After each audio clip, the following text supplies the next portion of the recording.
Welcome, everyone, to another episode of the HR and Payroll 2.0 podcast. I'm Pete Tiliakis, and as always, I'm joined by the legendary Julie Fernandez. Welcome, Julie. Thanks, Pete. And tell us where we're going today. I think we're going to marketing world. Yes, we are going back into marketing world again, going into the PR world. I got a lot of questions. And yeah, just excited, right, to have Kate Achille here today. She is half of the Devon PR team. She's the co-host of Up Next at Work, a fellow work-defined network peer, and someone that I just appreciate and admire in the industry that I thought we had to have on to share insights. So welcome, Kate. Thank you. Thank you for having me. I'm excited to be here. Absolutely. So look, we every show we have a tradition. And so Julie, you want to do the honors? Yeah, Kate, we love to know how folks got into the area that they've gotten into. Usually it's HR payroll. In your case, it's with that marketing flair to it.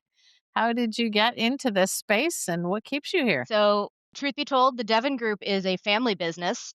My other half, who is not here currently, founded the company.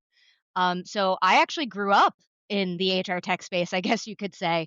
Family dinner conversations involve talk of payroll. And, I kind of fell into this. And I was telling Pete before we started recording my very, very, very first job out of college, which, I was one of those lucky people who graduated right into the Great Recession. I was asked to write an employee handbook, having zero experience in the working world. Sure. Why wouldn't you make the rules? Yeah. Yeah. Let's ask the person who's fresh out of college to write an employee handbook. So a little twofold there. And and then why do I stay? Because now I like it a lot. So Well, it's great to have you. And the other half you're talking about is your mom, Jean Achille. Yes. Yes, legend, Jean Achille. Yes. Legend.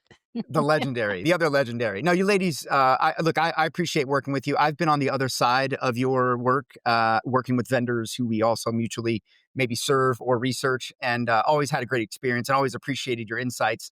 I know you got a great newsletter, or not a newsletter, it's a Substack, right? Yeah, I guess you could call it a newsletter. It's my musings on what's happening in both the world of HR, tech, communication, all of the above. It. The how, right? I think you call it the how. Yes, it's great. I'll share that in the links here. And I kind of feel like you're a little bit of a Dear Abby. There's a bit of a Dear Abby section. I always like to read the questions that you get about all kinds of stuff. You get everything. Yes, the Dear Abby section is actually Dear Laura. That part is actually written by Laura Mazzullo of Eastside Staffing, who is cool. A friend of mine who does, she is a recruiter who specializes in recruiting HR professionals. So yeah. I love it. Yeah, I love this creator economy, right? It's like everybody can have a voice, if you're willing to put the time and the energy and the effort in.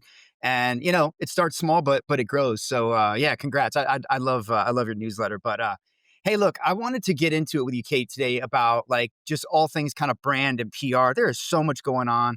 I know as an analyst and advisor, I spend a ton of time with the, heads of comms, heads of strategy, heads of marketing, lots of heads of product. But yeah, what's your pulse and lens on what's going on in the PR world first, what is PR at all today? And what's going on out there? What's kind of the pulse? That's a bit of a loaded question. So what is PR today? I think PR has obviously evolved tremendously. I think there is still this conception that PR is just media relations. PR is not. And PR stands for public relations, correct? It stands for public relations. Yes. Does it anymore? Does it still stand for that? A little bit. I know. It started, PR as a discipline did start back in like the 40s and 50s when there was a really strong news media. And obviously back then, PR people spent most of their time trying to get the news media to write about their clients. We do still do some of that. Obviously, media relations, there is still, that aspect of our work. You just mentioned, the analyst side of what you do. So we do analyst relations, we do influencer relations, which has become an emerging field in recent years. But, there's a lot of strategic counsel that we give. We do messaging workshops, we do communication strategy, content development, branding, social media, you name it, anything that touches comms and marketing, we do. And then right now, PR is actually having a bit of a renaissance, which is really, really interesting. And that has to do with AEO and GEO, which are two new acronyms that have entered the lexicon this year. So AEO is answer engine optimization, and GEO is generative engine optimization. And so obviously these have to do with the emergence of the GPTs. As being like the next phase of what was SEO, right? The Right. search engine Search. Yes. Yeah. optimization has Yes. now I had don't have the some. stat, but you're right. There's a huge boom in people going to ChatGPT or fill in the blank to search, what is a whatever, or how do I buy a whatever. Hmm. Yeah, and it's becoming the gateway in which we're making decisions and doing research. So yeah, so tell me about that part of it. What's that like? It has changed so much just in 6 months. I know. I can tell you, yeah, companies are basically rushing to figure out how they can optimize their presence in the LLMs. Yep. Things that a lot of PR people thought were kind of useless, like press releases, for example, Hmm. have now become way more important once again because the LLMs like them. They see them Yeah. as a source of validation. So, Keywords. Yeah, keywords, yeah. and there's now a whole new way that we have to write them once again. Yeah. The LLMs like data, they like bullet points, they like FAQs. So PR is really important at this exact moment in time, and it's also evolving immensely once again. Yeah. I think any company that's looking to kind of elevate itself, I wouldn't shy away from Yeah. PR right now. I think a lot of companies tend to maybe not be so bullish about PR. Yeah. They don't understand it. Again, going back to that kind of old school mentality. Yeah. I think they need to recognize there is a contemporary PR. Yeah. Isn't it interesting that it's like maybe the one term that hasn't got had a name makeover? So, you put PR and that public relations term all the way back to the 40s when HR was personnel, maybe at Yeah. best, right?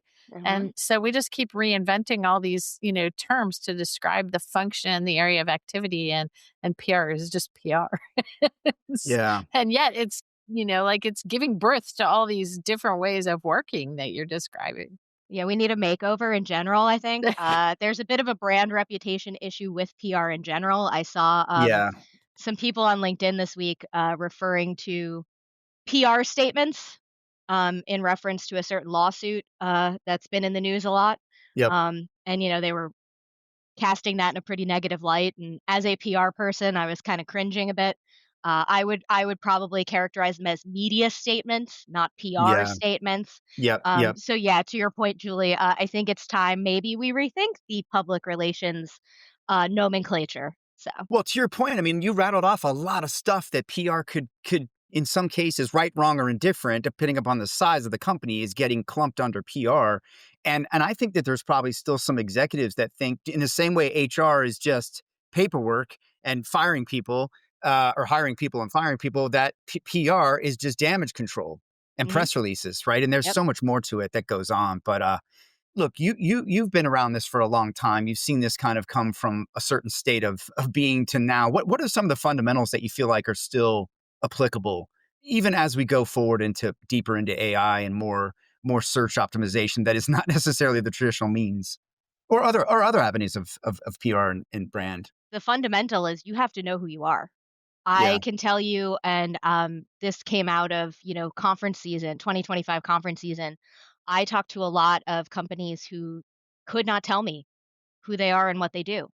Going back to the concept of like an elevator pitch, if you can't explain succinctly what your product is, what your company does, and Yep. also who you are as an organization, almost from an HR perspective, but like what are your core values? Who are you? Who do you want to be portrayed as, Yeah. to an external audience as well as your internal audience? Like those are the fundamentals of communication 101. Yeah. Agreed. That's what I need to like when I come into a new client, that's what I need to know before I can do anything else. I also am a bit of a nerd and want to see product, but that's a whole Yeah. other, Yeah. that's kind of You know, unique to who we are and what we do at the Devon Group, though. I'm So really happy that you said, not happy, I guess, but interested that you said that, because I think I would say in the last 2 years, I feel like, and I've even had to say this to some companies that we've all know the names and they've been around a long time, but especially to younger companies, is like I find myself saying more often than not, what do you want to be when you grow up? Because there are a lot of these firms are just doing, I feel like, and they don't really, they're kind of a mess, right? And they aren't really focused. They're trying to be all things to all people. And I'm like, what do you really want to be? What are you building towards? And you'd be shocked at how many of them don't really have an answer or say, thank you for asking me that. Because I don't know that we've thought about it well. And so, yeah. And I also think I would say that on following on to what you added there was that they got to articulate what they're solving better. Because I think too many of them are focused on these features and functions and bells and whistles and first and always and the best. And, but it's like, well, what are you actually solving? That was actually the inspiration behind the name The How. We don't talk about the how enough. You can tell me that you're the leading and you can tell me that you're the best Yeah. until you're blue in the face. But if you don't tell me how you're solving my problems or how we're getting to an end result, what good is it? Yeah. It's You just know, another thing. it's just another thing. And especially since AI has come out, and Yep. especially knowing how risk averse some HR people can be, some buyers can be, I think it's really important that we fill in that middle part of the how. I know not everybody wants to see how the sausage is made, but I do think there's some element that needs to be included. Agreed. Yeah. Certain amount of transparency and all that. I Yeah. wonder, and I'd like a little bit of your take, Kate, on what happens as clients or as companies are evolving their products, right? And so you get these well-known product names, tool names, and they take on a life of their own. And at various times, I'm so frustrated because take any big guy, ADP, Oracle, whoever, right? And everything is just mushed together when you ask them for things, and yet you really want to look at the part of it that is applicable to you in some way, shape, or form. So do you get involved also in some of the messaging and the bifurcation of messaging to different size groups or to different industry groups, and help them, help make that balance, which is so frustrating to buyers, Hmm. Yeah. especially in the market? There's no one size fits all messaging, right? Is what I think you're saying, Julie. Yeah, well, and then how do you Or even do shouldn't your be. research, Shouldn't be. right? How do you do your research, and when the company itself presents you with Yeah. information that's a mismatch of across its different product line services and customers, just it is unnecessarily confusing, it feels like to me. Yeah. So and I'm just going to speak from, how we operate. So we do messaging workshops with a lot of our clients, that actually we try to get to the heart of what you're speaking to, Julie, where like we go out and we not only talk to, internal team members, but we go out and we talk to customers, and we want to talk to multiple customers, not just one industry. We want a cross section because we want to know how the customers are thinking, both of the product, how they understand, again, how the company is communicating itself. They could be happy customers, they could be unhappy customers. We want everybody. And then we distill that down and we give it back to the company that we're working with and say, here's what people are saying about you.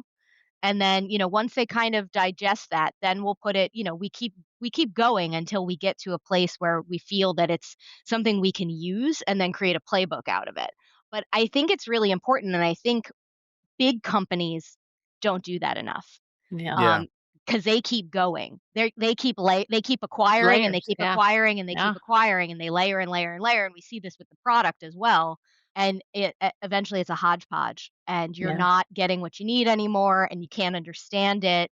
Actually, I was talking to, one of the other industry analysts the other day. I noticed that Workday has changed their messaging, Hmm. and, they're now like the enterprise AI platform for people, agents, and money. Yep. And I was like, Mhm. "Oh, so we're everything to everyone at this point." And again, that Pete, you kind of raised this earlier. As part of our messaging exercise, we look at archetypes. Hmm. And so one of the archetypes is the everyman. And so what I see happening there is they are, and Workday kind of already was to some extent because they are so massive. That's an everyman move though, Yeah. because if you're people, money, and agents, you're covering all the bases. Right. Yeah. You Yeah. know, that's the everyman. So you're promising me that you can do everything that I could ever possibly want and need. And I would bet that there are some customers who would disagree. Yeah. Yeah, and isn't there ERP more and more category. of that? It just feels like there's more and more of that as we see these high Yeah. profile, Ultimate and Kronos, we see Benefix and Benefy, we see Paychex and Paycor, and underneath the seams, things, especially initially, are never melded together into one. There's Yeah. market differences in what is going on under the covers. I Yeah. actually think the differentiation is important. And I think the people who I think right now, especially because it's so noisy, I think the differentiation can go a long way. Yeah, So, agreed, agreed. Yeah, we just did an episode on this about just the state of ERP with Bonnie Tender. We talked about mhm. this swing back to the all-in-one, right? The platform that can do everything, serve the entire enterprise, at least as a launch pad. So yeah, it's funny that, you're right. We've gone from, in Workday's case, the power of one to the power of apps to now, right, next gen ERP. So yeah, it's an evolution. But can I ask you this? You said a word there that I think is really nails it. When you go back to the HR Tech conference this year and you walk around the floor, and then you go to LinkedIn and you go, you do whatever, do a Google, do a Chat GPT search, however you want to search. It is so noisy out there. There is so much, and I study the hell out of it. I meet a lot of these things before most people have even heard of it. I scratch my head, and I'm a former practitioner. I'm a former Mhm. vendor. I've been on all sides of this, and it's confusing to me. And I have to step back and like really think about it. And where does this fit? And how does this work? And I worry. And Julie, you're on the buyer lens, right? You're over there helping people digest this stuff. Like, is it getting to be? It's just getting to be where there's so many things talking at you, right? Everything's an experience. Everything's a whatever. Like, what? How? Why do we have so much stuff? And we why is it so noisy? Is it because there's so much stuff? I think that might speak to a larger issue of Yeah, overconsumption in man. general. Because yeah, I mean, we've seen this category explode, in the last. It's like it's escalated in the last 8 years or so, 6 to 8, I 10 was gonna years. say, yeah, Yeah. about that, like, right around pre-COVID, I think, is when it really started to just get out of control, and then I Yeah, think, obviously, the COVID era, we saw, sort of a rush to, innovate, we'll say, yeah, as, everyone moved remote and HR became infinitely more important than it already was. But yeah, it's really noisy. And a lot of these people are doing the exact same thing. We saw that this year, especially if I cannot tell you how many AI recruiting agents there are right now. Um, my guess would be that that's probably a third of the market. But it's not gonna make sense to anybody, and I don't think anybody can map it either. It would be yeah. impossible right now, and everyone's gonna cannibalize each other is also the problem. There Just there is a isn't lot of enough. consolidation already. Yeah, and also, everybody's gonna elbow each other out though for who isn't being consolidated. Yeah. There just unfortunately isn't enough space at the pond, I Yeah. fear. I do like the fact that it is enabling, for example, the Workdays, the UKGs, the ADPs, and really anybody that wants to invest. And these guys are investing with portfolio ventures Mhm. type of incubators to help them innovate at the edge, right, faster than they could. So I think there is a lot of benefit to that. But you're right. There's just so much that I walk around there and I think to myself, man, if I had to go make a case for any of this, which I mean, one? like, it feels like the use case in this space is basically find your fringe, build it, grow it fast, and hope that somebody swallows it up and embeds it in their stuff, right? Yeah. I mean, honestly, because it's so much Somebody's harder doing the to try to features. market it out to individual buyers. So I just Yeah. think that's a playbook we're just going to keep seeing over and over again. And the fringe guys that buy and build the best and the fastest and make the most noise are potentially the ones that get swallowed up and embedded for some cool thing Well, they've figured I th out. I think we also see a lot of the people who come into the space are the people who are like, "Well, I hired once and it was horrible and hiring's broken, so I decided to fix it." Yeah.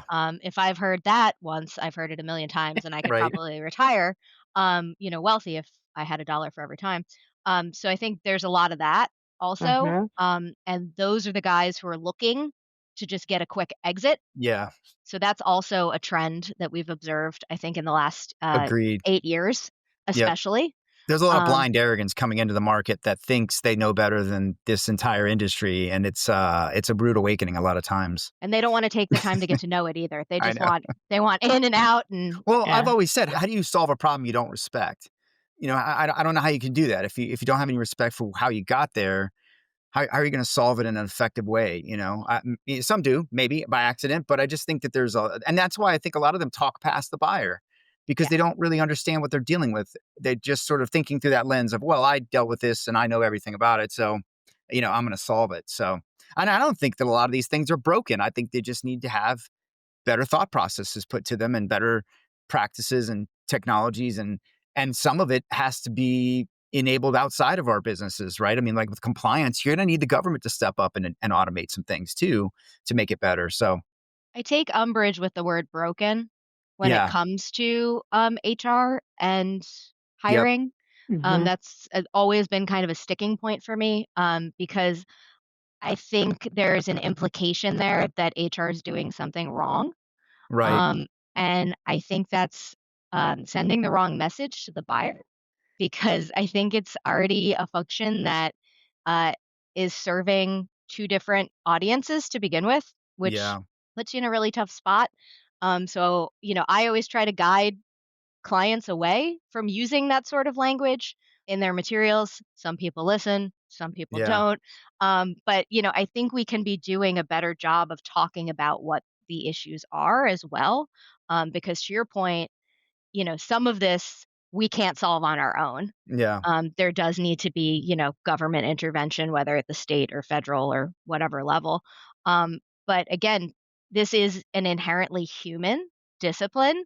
Some of these problems will never be fixed because Right. the second we fix them, they're going to get messed up again. That's just the nature of humans are Yeah. imperfect. All the technology in the world can't fix us. I wish it could. We'd all be walking around, 5'10" and blonde, if it could, but we're just not built for that. So I think we can Yeah. be talking a little kinder to each other. And that's also something I'm observing right now. I was talking to a friend of mine about this earlier, that we're observing that communication is becoming more transactional. Hmm. And whether we can attribute that to people are talking to AI more and they're not realizing that that's translating into their conversations with real life humans. Right. Um, I think we need to be really conscious right now of our word choice and our language, and I think everybody needs to pause and like read their response before they hit send, Yeah. Yeah. because I think everything is just evolving so quickly. And obviously PR and marketing and all those communications typically go through like 72 cycles of review before they go anywhere. Right. But I think just as a lesson to all of us right now, words and everything is moving very fast. So you know, taking a beat is important. Yeah. Yeah. What would be your advice to vendors to say, I mean, just foundationally to stand out, right? To differentiate in a way that does make them peak up above the this sort of sea of sameness. One, research your competitors, but stop ripping them off because Yeah. everyone seems to it's like, "Oh, Everyone I sounds like the same. that." Like there was a trend like, oh god, probably like 2018 where everybody was delighting. I was like, Yeah. "Why are we delighting?" And I think I'm pretty sure I know which marketer came up with it. Shout out to Bennett Sung on that one, because a lot of people copied him immediately, but everyone was delighting after that. Yeah. And I was like, why? Like, can't you like? There's a thesaurus at least. Like, find a different Yeah. word if you like where he went with this. So one, don't rip each other off directly, and two, do your homework. Like the internet has now existed for decades. Yep. It's very easy to check if an idea has been done before. I see people thinking that they've invented The something. first, the only. The only, the The best, the leading, the leading. Yeah, yeah, the yeah. leading. Oh gosh, I'm always like, can we change the to a? Um, Yeah. but check, because a lot of what happens in HR tech, these are trends and they come back around. So I think we can always go and see if somebody's done something before. Yeah. Because, Yeah. you know, if you want to stand out, just change it to fit you. Right. Like Exactly. you don't need to look at everybody else's work. You don't need to copy everybody else's work. You can use it, as reference, Yep. but then make it your own. Yeah, agreed. There's too many of these solutions that speak exactly the same as the other. And I try with my clients to get them to come out of that comfort zone, but I think they cling to this raft of like, well, everybody else talks this way. And it's Well, like, yeah, but you're different. Talk different. You know what I mean? So, what I find the lens that I think is missing when that happens is providers are knowingly they're differentiating themselves against what the company has today, right? Mhm. But if you sit in a room with provider after provider doing some comparative analysis or an RFP or something, when every provider gives you the same pitch comparing themselves to yourself, there's never anything differentiating across the providers, you know? So that's one of my Yeah. counsels just in RFP situations or sourcing scenarios. The RFP There's is, no like, differentiation. yes, they know where, they know they're looking for something dramatically different, but how are you differentiated from the five other things that do fundamentally what you do in the market? One of the things I observe is there's a lot of bouncing around in this category. We do tend to see the same people pop up. And Oh I yeah. think, if you knew that you were able to sell something at one company, sometimes you borrow from yourself because it worked.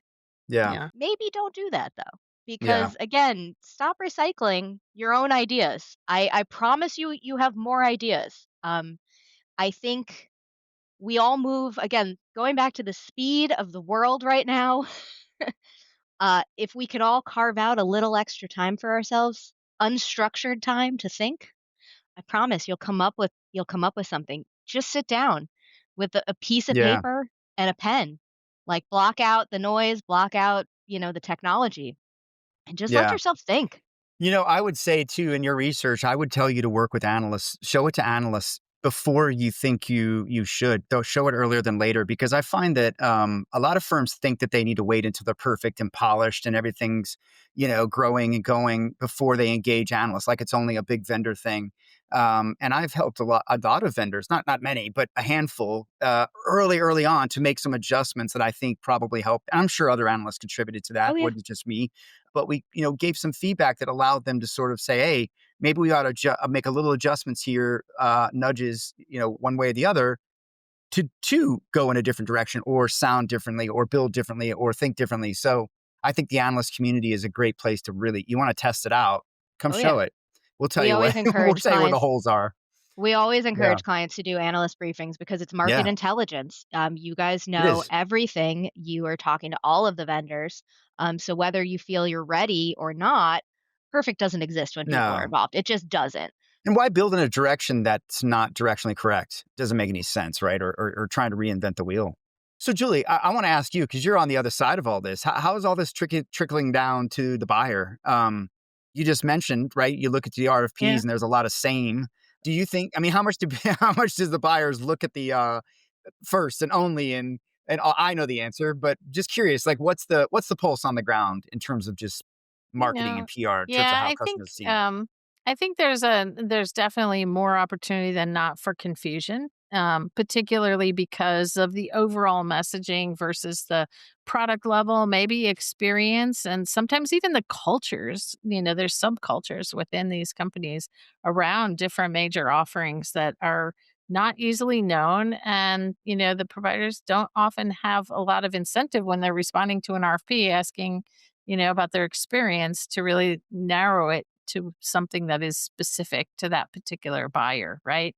And, part of it is same, right? And so you want them to act holistically as a company. They have those resources available.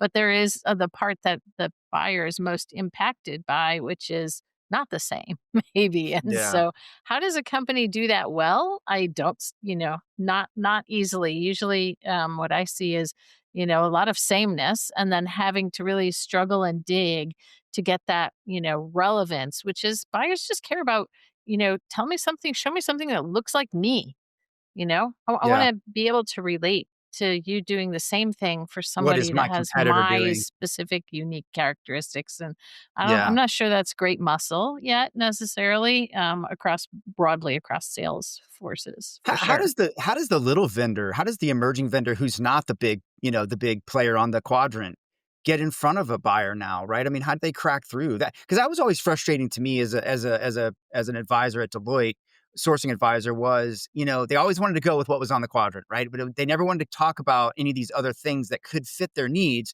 but weren't maybe ranked one, two, three, or four, right? And so how do you do that as a little vendor who is emerging and has some weight, but doesn't necessarily have the brand power. Yeah, I don't know. Wow. I'd love to hear what Kay has to say, but I Yeah. would say, How do you crack through, you know? it's like somebody walks in your doorstep. There's just a lot of opportunistic stuff and relationship based stuff, right? Where you Yeah. get in there and you are hearing the one problem they're trying to solve, or creating a handful of use cases that you know you can solve, and then kind of associating yourself with solving all the rest of it too, right? And then really drilling in. And so it is that listening ear, in my perspective, that causes buyers to latch on to, I can't tell you how many will tell me, we're looking at company X, Y, and Z. And I'm thinking, that's an EOR. You're looking at payroll. What the hell are you even talking about? Why The are you marketing doing got that? them. But they've gotten attention, right? They've gotten Yeah. mind share, and they've put something forward that speaks to that customer's situation or their desire to have a tangible solution. What do you see, Kate? Julie, you hit the nail on the head there with relationship building. So for sort of emerging companies, startups, wherever they are in their journey, they need to build those relationships because they don't have any. So Mhm. that's usually where we start there. And then with early stage companies, it really only takes one customer to open the door for more. So if you can get Yeah. that one case study, Yep. hopefully named, um, hopefully. Even if it's not, sometimes, if we can say, a multinational bank located in Canada, sometimes that will do the trick too if it's a strong enough story. Yeah. The power of storytelling really cannot be undersold. But, it's a combination of things, but the relationships will take you far if you start talking to the right people, if you start knocking on the right doors, but it is a little bit of boots on the ground for those folks. Hmm. And then, yeah, getting one person who believes in you, one advocate, one story to tell. I Yeah. have seen that take, little companies to big companies through to exits, Yeah. massive Same. fundraising. And obviously every company is different, every story is different, but those are sort of the two places that I start. Yeah. Once we have the Yeah. messaging nailed down. As we kind of go into 2026, right? It's gonna we're gonna get more AI. What's maybe three things you would recommend PR professionals need to be focusing on as we kind of go further on into this AI world? Obviously, this AEO GEO trend is Hmm. something that all PR pros need to be tracking very carefully and understand deeply. And then, one of the things that makes PR very different from marketing is how we report on our successes. Hmm. And that's always been a little bit more challenging for PR because our wins aren't immediate and they aren't one to one Yeah. necessarily. Yep. So with the AEO GEO thing, that might change our work a little bit. So that's kind of one and two at the same time. And then I think, the impact of AI on content. I was reading an article recently in a very well known publication, and I was reading it and I was looking at it, and it was actually about HR. As I was reading it, I was like, this really isn't making a lot of sense. It isn't flowing. And then I noticed that there was no byline attached to the article. Hmm. And I was like, huh. And, I haven't actually run it through copy leaks or anything like that to see if it was AI generated, but I wouldn't be surprised. Yeah. Oh, So I'm I sure there's a also lot of think that. yeah, and I Yeah. mean, these are major publications that are, replacing Yeah. journalists, with AI. So I Interesting. think it's a little bit of AI in all 3. Yeah. Um, but yeah, I think it's AI content, AI's impact on reporting, and then also AEO, GEO. Yeah. Yeah. I mean, authenticity, I think, is going to bubble up in this age. It definitely is for me personally as a consumer of content. So, yeah, go ahead, Kate, Julie. how about the trends of seeing much more, much more HR and payroll just in Super Bowl ads? Or last night I was watching and like a ZipRecruiter thing came up in the middle of programming, and it's just, thought it might slow down or stop a little bit, but it doesn't feel like that's the case. So, like what's going on there? HR is everywhere. And, yeah, it's no, it is really wild because It is. I've noticed that too. I It's was the guys mainstream. it is, it's gone Yeah. mainstream, but How weird. the thing I find so strange about that is I'm not sure that the average person who doesn't Yep. work in HR understands HR, Yeah. especially given how much of the American workforce specifically is in small and medium-sized companies. Yeah. Like, I know that a lot of the companies I worked for earlier in my career didn't even have HR or, Right. Yeah. outsource the function.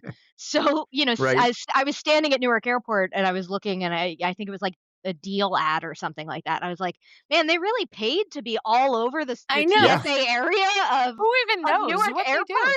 Yeah, exactly. I was like, and yeah, it's not intuitive in the ad what deal does either. Yeah. Yeah.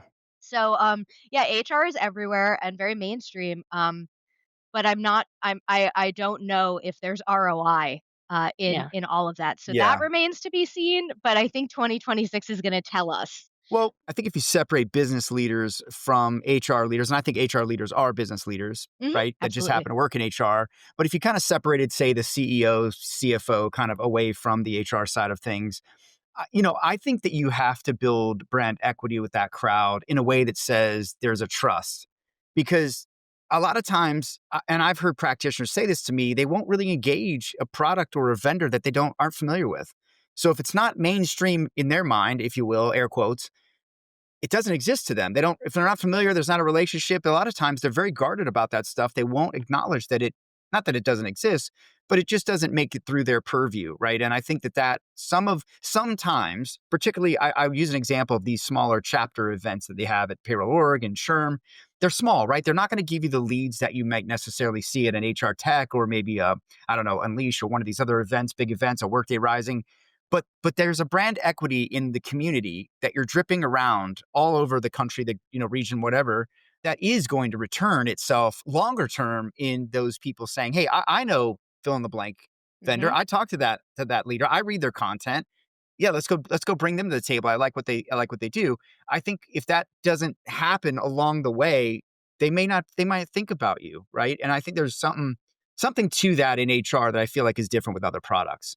Oh, Um, yeah, the small events yeah. have massive value, They for do, they sure. really do. They definitely do in terms of brand awareness. And to your point, definitely executives, especially, I can tell Yeah, you almost every new business opportunity I have, they come in and they say, "My CEO wants to be in the Wall Street Journal, above the fold," right. and I say, "Why?" And it's because they think that that's gonna lead to business because they think that other Yeah, companies are reading the Wall Street Journal. I don't know that that is always a one to one. Again, in the same way that I don't know that a CEO is standing online at Newark Airport and is going to see that right. deal ad and say, "Yes, we need to buy deal." Um, but again, brand awareness can come Yeah, from it makes a anywhere. difference. It really Agree. can come from anywhere. And yeah, somewhere in the back of your little brain, if you have seen that brand before, and if the RFP comes up, it might make a difference. So yeah, Yeah, there is absolutely. an element of that for Absolutely. sure. Well, good, good. Well, look, I wanna do a couple little hot seat questions for you, and then we'll, get you out of here, Kate. All right, these are easy. These are easy. I think you're gonna nail these. So what is, one phrase or one overhyped buzzword you wish to never hear again in another vendor pitch? I mean, I think, yeah, oh god, every year it changes. I Yeah. mean, this was the year of agentic AI. Last year was skills-based everything. I think Yep. every year every Engagement year Before that, it there's was an a experience. Everything was an every experience. experience. Experience, engagement. Every year there's one buzzword that by the end of the year I'm like, please don't. Yeah. So yeah, this year it would be agentic everything. Okay. Okay, here's one I love. I wanted to ask you, what's one sort of characteristic that makes you instantly wanna work with a founder and one that makes you not wanna work with them? I want to work with founders who are willing to differentiate, Okay. and I don't Risk want to work. takers. Yeah, I wanna work with Yeah. the risk takers, I wanna work with the ones who are willing to be maybe a little cavalier. I don't wanna work with the folks who come in and tell me that they know more than I do. Yeah. I understand that PR, a lot of PR agencies are just PR agencies or just PR agencies, but I am not just another PR agency in this space. I come with, a little bit of industry expertise as well. Yes. And you've written a handbook or 2, so you know you know a Yes, thing or 2 about HR. yeah, yeah, I do, Yes, yeah. I from love day it, I one. love it. And last one, what's the best PR advice you ever received? Best PR advice I ever received. Don't put it in writing. Okay. That can work in a lot of different in a lot of different leagues, so, alright, don't put it in writing. I got you, I'm with you. Alright, well, Kate, look, thank you so much. This has been absolutely fantastic. I could keep asking you questions, but where can everybody get in touch with you? Where would you like, folks to, connect with you? you can find me on LinkedIn. I'm there at Katie Achille. There is the I in the name there, but you can call me Kate or Katie.